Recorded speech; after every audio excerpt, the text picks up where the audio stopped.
Friends, this is रजत और अगर आपने मोतीलाल ओसवाल के जीसेक 2029 2029 वाले गिल्ट फंड में पैसा लगाया है तो आप सबको एक नोटिस आया होगा मोतीलाल ओसवाल से ये कहने के लिए कि उस फंड का मर्जर हो रहा है और आपको ऑप्ट इन करना है या आप रिडीम करके निकाल दीजिए पैसा बिटवीन 1 अगस्त एंड 31 अगस्त। तो कहने का मतलब यह है मोतीलाल ओसवाल में आपका जो मोतीलाल ओसवाल निफ्टी जीसेक 2029 2029 का जो गिल्ट फंड है, गवर्नमेंट सिक्योरिटीज फंड है, उसको वो मर्ज कर रही है मोतीलाल ओसवाल 5 ईयर फंड के साथ। अब आप ये कहेंगे कि जीसेक फंड ऑफ फंड्स जो 5 ईयर है उसके साथ इसको मर्ज क्यों किया जा रहा है। नो, द आयरनी ये है कि कुछ महीने पहले गवर्नमेंट ऑफ इंडिया ने एक रूलिंग लाई फाइनेंस बिल के तहत कि भाई जो आपको डेट फंड्स के अंदर टैक्सेशन का बेनिफिट मिल रहा था वो टैक्सेशन का बेनिफिट उन्होंने उठा दिया। जिस वजह से debt mutual funds never became so attractive after that moment. So इस वजह से क्या हुआ, इस फंड का जो करंट अप्रोक्सीमेट ईएम था वो अराउंड 11.5 करोड़ के आसपास था। वो उनको डर लग रहा है कि आप क्योंकि it is not attractive tax wise for the clients, तो क्लाइंट्स हो सकता है रिडीम करेंगे। अगर कुछ क्लाइंट्स ने 1-1.5 करोड़ भी इसमें से निकल गया पैसा तो वो 10 करोड़ की मिनिमम लिमिट से नीचे आएगा जो सेबी की रिक्वायरमेंट है।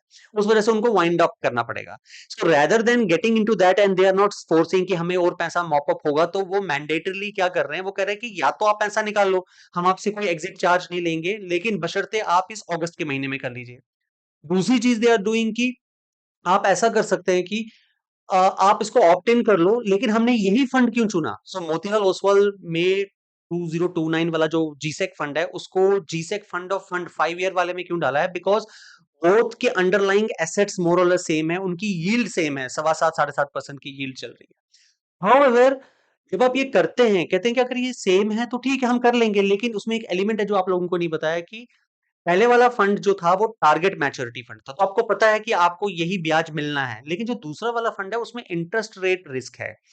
इंटरेस्ट रेट रिस्क का मतलब क्या है कि अगर rate of interest adversely change होता है या बढ़ता है तो हो सकता है वैल्यू ऑफ द बॉन्ड गिर जाएगी, so therefore you are expose to the interest rate risk. सो इसका मतलब ये है कि if you are okay to take interest rate risk G Sec fund में, डेट फंड में, तो you can prove, you can say कि ओके ठीक है, let me switch over and continue with the fund, with new fund. Otherwise अगर आप sentimental हैं और सेंसिटिव हैं कि भाई नहीं मुझे रिस्क नहीं लेना है, इंटरेस्ट रेट रिस्क नहीं लेना है, मैं टारगेट मैच्योरिटी फंड के पर्सपेक्टिव से ही घुसा था इसमें ओरिजिनल फंड में, so it is better that you come out of. So this is what you need to act upon. So अगर आपके पास मोतीलाल ओसवाल का मई 2029 का जीसेक फंड है, so please note, mark your calendars, अगस्त के महीने में, based on your own choice and decision you need to take. Thank you so much. Signing off, Rajat, from your this side. Thank you.